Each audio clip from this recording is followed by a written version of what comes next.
What if I told you that just 5 billionaires own more land than most entire countries?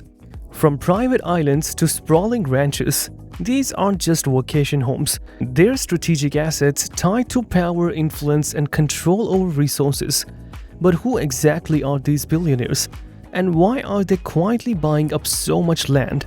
To understand what's really going on here, we need to look at why land is so valuable in the first place. In a world driven by digital currencies, cloud data, and artificial intelligence, it might seem strange that some of the richest people on earth are pouring their wealth into something as old-fashioned as land.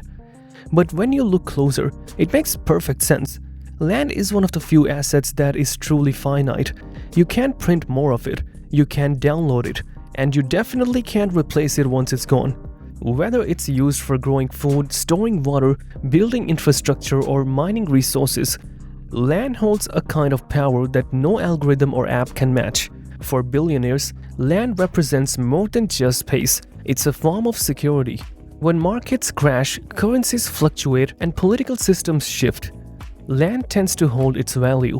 It doesn't disappear overnight, and it can be used in dozens of ways: agriculture, conservation, energy production, or simply as a place to build the next innovation hub. And unlike stocks or bonds, owning land means you're in control of something real and tangible.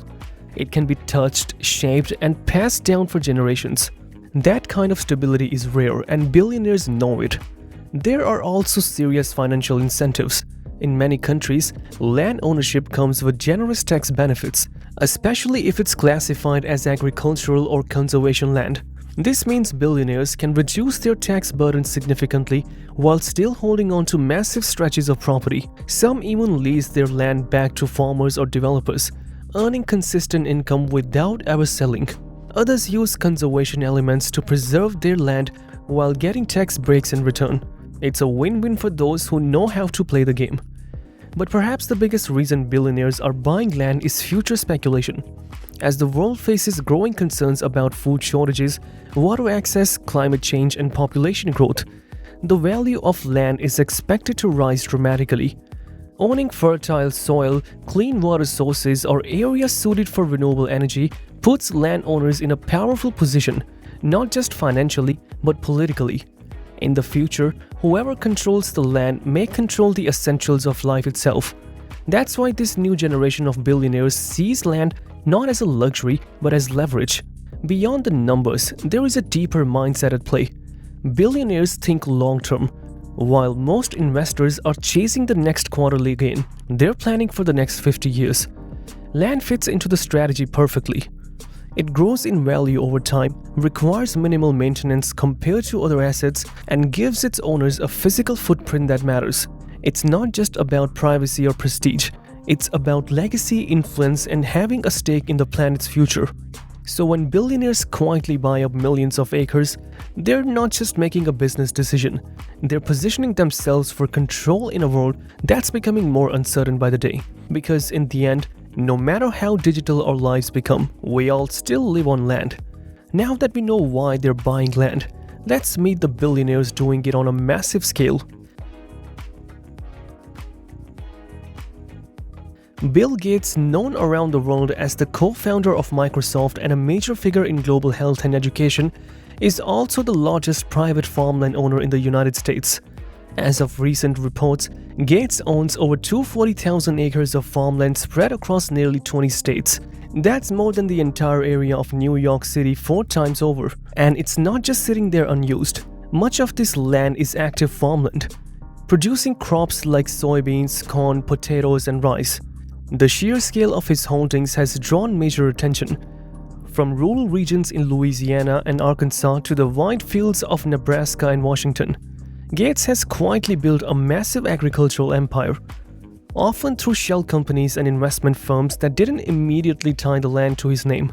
Once the full scope of his ownership came to light, many people started asking the same question: why would a tech billionaire want that much farmland? Gates has explained that his interest in farmland is primarily about sustainability. Through his investment firm Cascade Investment, Gates said the land is being used to explore environmentally responsible farming techniques, improve crop yields, and create a more climate-resilient food system.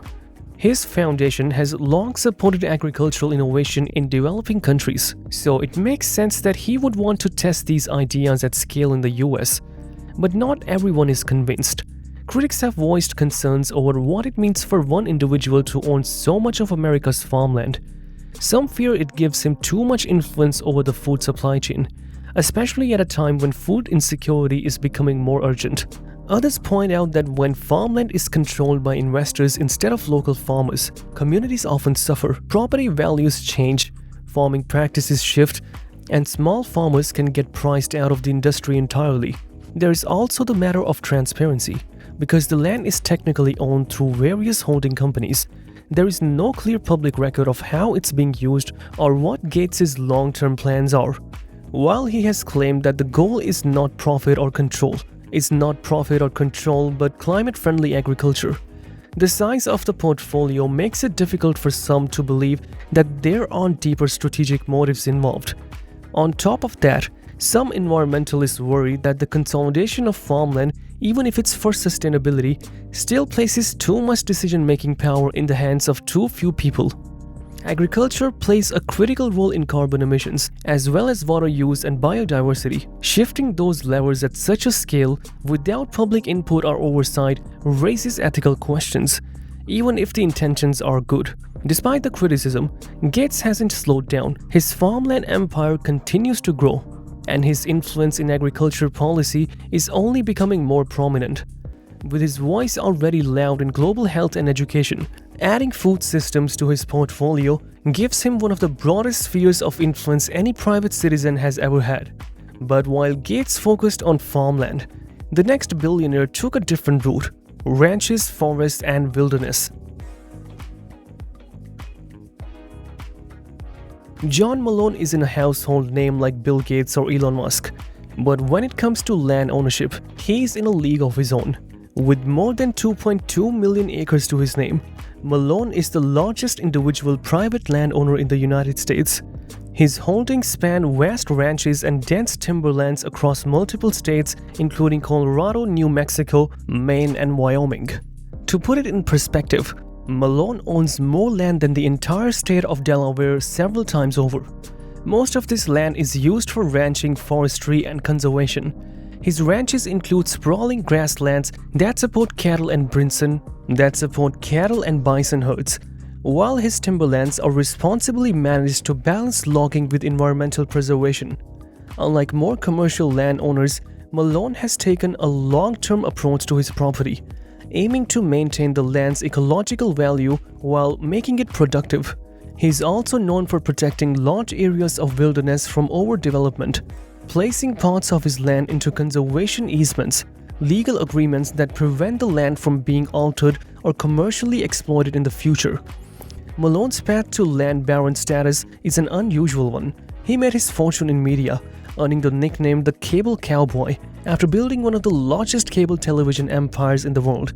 As the former CEO of Telecommunication Inc., Malone played a key role in shaping modern American media, eventually merging the company with AT&T and later becoming a major shareholder in Liberty Media. With his media empire firmly established, Malone began shifting his focus toward land, not just as an investment, but as a personal and strategic interest.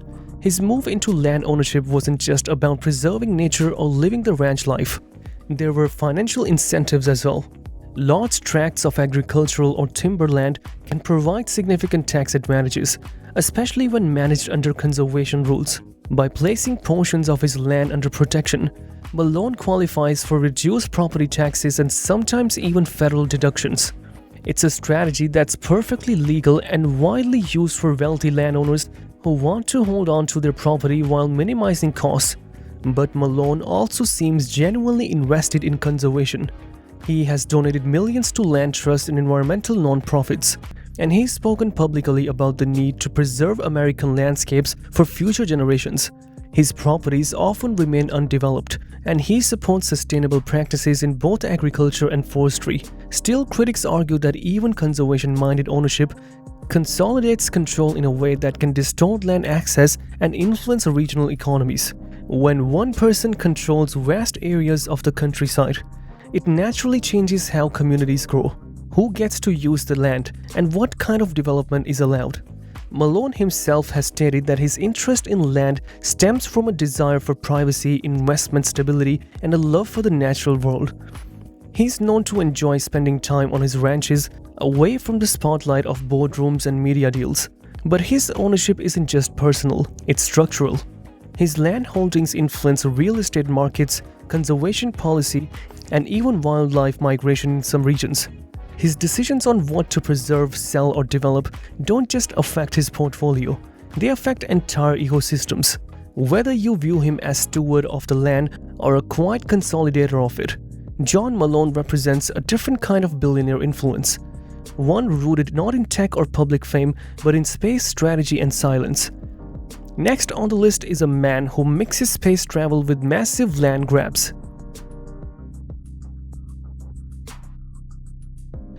Jeff Bezos, the founder of Amazon and one of the richest people on the planet, has extended his ambitions far beyond e-commerce. While most know him for transforming how the world shops, fewer realize just how much land he quietly owns and why. At the heart of his land portfolio is a massive ranch in West Texas known as the Corn Ranch, covering roughly 400,000 acres. This remote property serves as the launch site for Blue Origin, his private space exploration company. But the Texas ranch is just the beginning.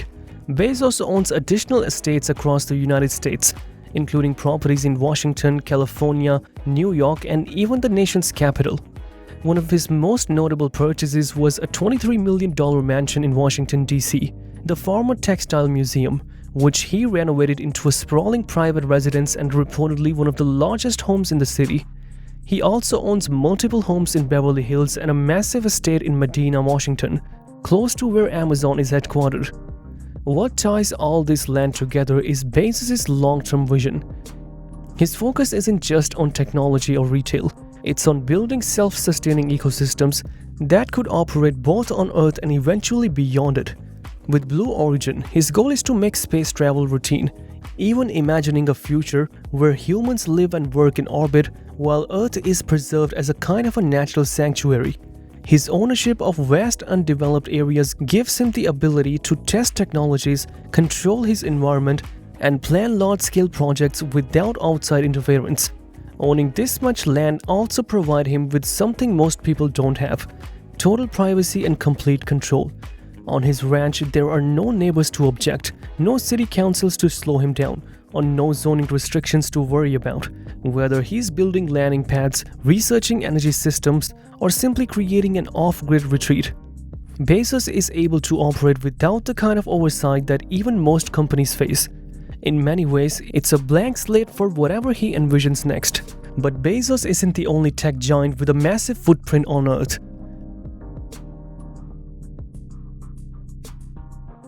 Ted Turner, best known as the founder of CNN and one of the pioneers of 24-hour news, has built a legacy that stretches far beyond television screens. Over the years, he has quietly become one of the largest individual landowners in the United States, with nearly 2 million acres spread across multiple states. His properties are vast and varied, ranging from the rolling prairies of Montana to the wooded expanses of New Mexico and the open plains of Nebraska, South Dakota, and Georgia. But Turner's land is not just sitting idle, it serves a clear purpose. Much of it is dedicated to bison herding, conservation, and ecotourism. Turner has long been a passionate advocate for the environment, and he has used his land to help restore native ecosystems and species. His ranches are home to over 50,000 bison, making him one of the largest private owners of the animal in the world.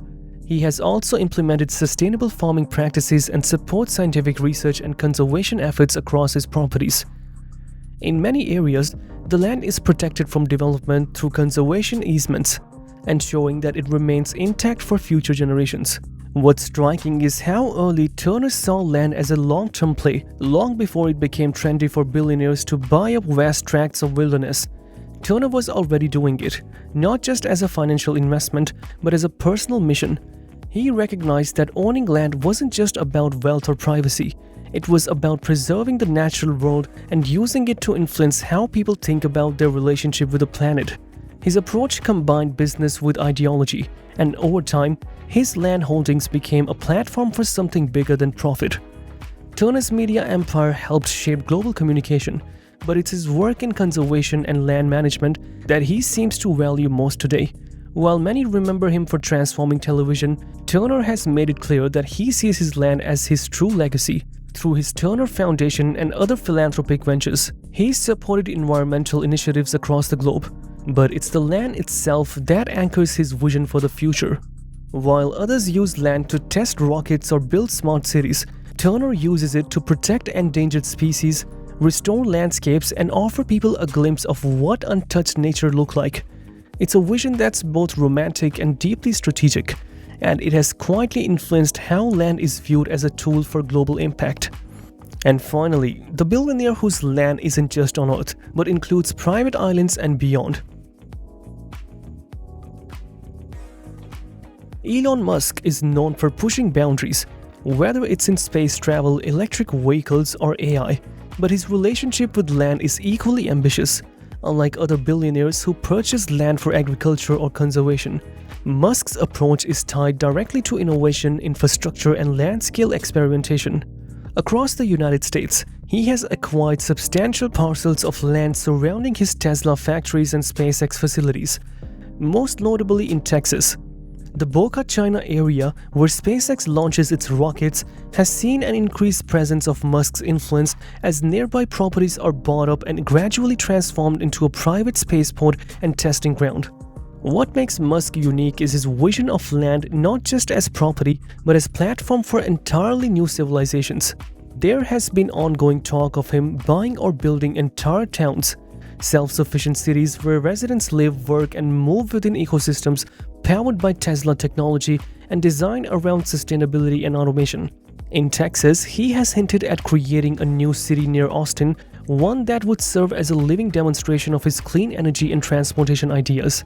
Though these plans remain speculative, they reflect his broader ambition to control not only what gets built, but also where and how people live. Of course, Musk's ultimate land ambitions aren't even limited to Earth. His focus on Mars colonization is well known, and many of his Earth-based projects are seen as preparation for a future where humans may live off-world. The land he owns now serves as a testing ground for the technologies, systems, and infrastructure that he hopes to develop on another planet. From underground tunnels to solar farms and launch sites, every acre he controls feeds into a long-term strategy built on mobility, independence, and innovation. These 5 billionaires together own more land than entire nations, and the number keeps growing. Should we be concerned about a handful of billionaires owning so much of the planet? Leave your thoughts in the comments and don't forget to like and subscribe for more stories that reveal the power behind the headlines.